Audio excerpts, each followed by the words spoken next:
Teenage Mutant Ninja Turtles, issue number 4. That's right, folks, we have reached the end of this arc. The Turtles are all going to be reuniting now, the final issue, not of the series, but of this story where each turtle is separated before they come together. We have reached Donatello. Some might say the best Ninja Turtle. If you were to ask child me, that is true. As I've grown up, I've come to appreciate all of them equally. But truth be told, Donatello is the best Ninja Turtle. And this issue is very interesting. If you were to ask me, like, okay, what do you do with Donatello in this situation? Raphael's in prison. Michelangelo is like a TV star in Tokyo. Leonardo's trying to like connect to his roots. What do you do with Donatello? Well, obviously you'd think like he gets lost in like some machine or something, just like collapsing himself into technology, becoming too obsessed with it in some capacity. That's not the case. This whole issue is about how he can't have technology, and I think that is not what I would have wrote. And that's the best kind of story sometimes, when somebody is just like taking the idea of a character and completely changing it. The artwork in this book is from Chris Burnham, and it is very Eastman-y, if that makes sense. I think of like all the artists we've seen on the book so far, this one invokes the most like classic Eastman flavor, and that's kind of fun. So Donatello is just hiking it through the woods. He's like on the side of a road. He's like, since I returned from like a trip in time, I have felt so off. My body hurts. Every part of me aches. This artificial shell on my back feels more like an anvil that's weighing me down. Nothing feels good. I have headaches all the time. I can't stare at a screen anymore, or my cranium feels like it's going to break, and that's killing me more than anything. The fact that I can't do what I do. I can't like do machines anymore. It really sucks. Like I've suddenly forgotten how to breathe, and like I spent so much time trying to stay away from like the mystic arts that I've never really think those things could help me. And now that me and my brothers aren't together anymore, I don't really know what I'm doing. I feel lost and just kind of distant. Like I'm a wandering soul going through everything. He looks bad. Like he looks frail and weak. And he's just like walking around. He passes like a sign that says New York City's 150 miles away. He stumbles onto like a random gas station. He's kind of like following a rat, and he's like, I don't know, is this Master Splinter reincarnated, like telling me what to do? Should I follow the rat? I'm gonna follow the rat a bit. Then he heads towards the gas station, and there's like a voice calling out for him. He sees like a hand reaching out of like the back of a truck, and he looks inside, and there's a bunch of captured mutants. And he's like, oh my god, I'll save you, hang on. And then he's like hit with like a needle, and he is like falling down, and he gets picked up, and we cut to months later at the Sunshine Safari Park. And we'll just bury the lead a little bit here, because this is kind of what the rest of the book's going to be about. The Sunshine Safari Park is a mutant imprisonment where it's like a mutant fighting ring. People can come in, they can pay like $2,000 to like fight a mutant, and if they win, that's sick. If they lose, they don't get a refund.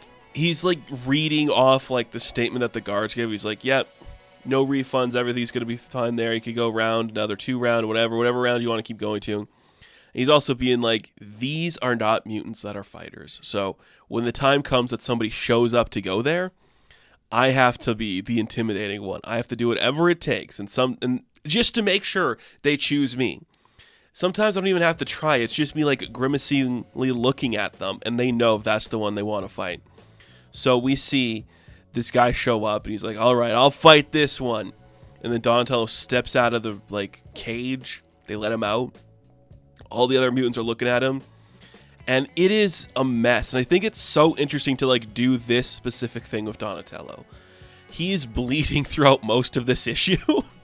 He is so broken. It is so intense, and it's not what I'd imagine. He's so spindly and lost, but he's the only fighter, and he takes the guy down in the first round. And he stares over at the guards, and they're like, I hate when he does that. He always stares at us like a dick. I hate this guy. This is one creepy turtle. He's like, get back in your cage, Urini, or I'll shoot you with the fire hose. He's like, this sucks. But every time I do this, I'm studying the guards. I'm studying like the law code so I can figure out the patterns, which is what he would be doing to keep his mind from like going crazy. So he just heads back into his cage, and he's like, okay, one more fight, and then I think I know what to do. So we cut to later that night, And like one of the other like mutants in like another cage is like, Donnie, are you doing okay? He's like, yeah, I'm just doing some push-ups, just getting ready for the next fight. Don't worry about me. Hope you guys are doing okay. And they're like, yeah, we're doing okay. Like, you've done so much for us. Like, you've swiped food and everything. You've managed for us so well, and like, you've protected us in these fights. We just want to help you, man. Like, you do not seem okay. Like, you seem to be like talking to yourself. He's like, no, I'm not talking to myself. I'm just talking to Splinter here. And there's like a rat in his cage, and he's like, just in case like I need someone to talk to. It's my dad back from the dead. He's helping me. Sometimes I forget who I am, and it helps me to have the rat. He looks sadistic. And I love that. I think that is so interesting for Donatello to go through. And you do see like his artificial shell throughout a lot of it. It's so interesting. His friends are worried about him, but he's like, don't worry. I just got to fight one more guy and I'll be okay. So it's the next morning, and now it's $4,000 cash up front. He's like, what? 4,000? That's not right. The same guy from the previous night is back, and like, so is everyone else. All the other rednecks that want to beat up a mutant are back. And Donatello's like, oh shit. The guards got tired of me winning. They don't like that. So now they're gonna like, all right, everyone, you could take down this son of a bitch. Everyone gets a piece of him. So Donatello looks down to his friend like, Master Splinter, if I don't make it out, just get them out of here, okay? And then tell my brother something, and then boom, the cage opens up and he has to go fight them. He's like, look, none of them are trained fighters, and I've beaten them all before. But they are very angry and they have the numbers, so it's going to destroy me.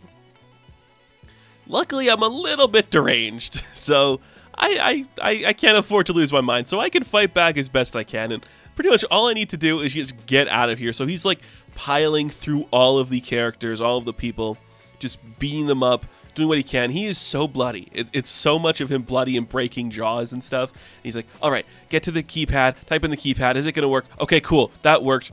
Fight the guards, knock them down, get to the computer. I can look at the computer for a bit. I've been studying them for months now and keeping like a tab of everything that they talk and they blather about, so I know their names of their pets, the celebrities that they lust after, their favorite sports ball teams. All I have to do is try every single thing I know about these guys. I just need like half a minute and then 63 tries and I can get it. And he does, and he like opens the gates to literally like leave the compound. That's when ninjas are waiting for him. The Foot Clan's waiting for him. He's like, oh shit, the Foot Clan is here? The guards are like, what the ninjas? What's going on? They're gonna kill everybody. But Donatello's like, all right, get back. I hate you humans so much right now, but just stop. I gotta fight some ninjas, okay? So now he's just still literally tweaking over here, just beating up some ninjas, going back into the classic thing. He's like, I gotta do this. I'm the boy of Clan Hamato, raised by my father. We see like a shot of like his little rat friend leaving the cage too. And then it's just so, it's like, yeah, this is great. This is a man who's been broken, and I think that's great. I can fight them all, no matter the odds. I'm a turtle through and through, baby. Nothing but grit and a stick. And you just see him beating up all the ninjas. And then like later that night, you see all the other mutants like leaving the compound. When the Ninja Turtles show up, like his brothers show up, they're like, yes, let's go save our brother. We got this, boys. They took Michelangelo's private jet, which is really fun. They walk in like, Donnie, do you need help? Nah, he's fine. He took down all the ninjas. He's like, yeah, we got to get those mutants back to like Mutant Island.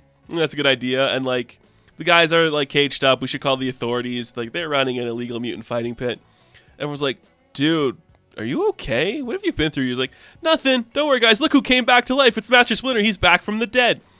And like a dead rat is sitting on Donnie's shoulder with like a shuriken sticking out of it. And they're like, what's going on? That is, like, I love this page of just like, look how messed up he is compared to his brothers. That's awesome. He looks so spindly too. I thought that might just be like the art style, but it's not. He's broken. Donatello is broken. He's like, well, I guess the Foot Clan's trying to kill us, eh? Just like old times. And Leo's like, yeah, right. Like old times. And Donnie's like, yes, let's get out of here. So then we cut to New York to end the book, and we see like the prominent, sleazeball who's trying to take over New York's underground that we see in the past couple issues. He's like, I'm working with the ninjas now, the Foot Clan. We're going to take out the mutant problem, starting with like these turtles. And we see him have like a wanted poster of all the turtles. And you're like, yep, that's fun. This was so much fun. I had such a good time with this issue. Just crazy shit going on. Putting Donatello through the ringer. It's great. You could do this story with any of them, but I like how it's a man who never really like relied on like the mystic side of his like training, slowly losing his mind because the technology that he has can't be in use of him. I think that's a cool idea to play with for Donatello, and this book was a lot of fun.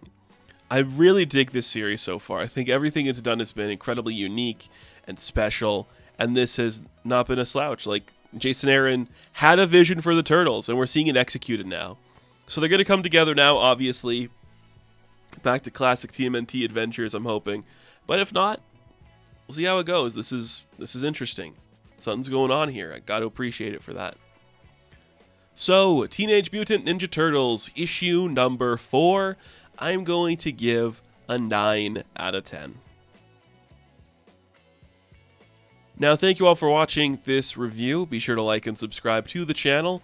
As always, you can check me on Instagram, TikTok, and Twitter. And of course, I will catch you in the next one. Have fun, stay safe, good luck.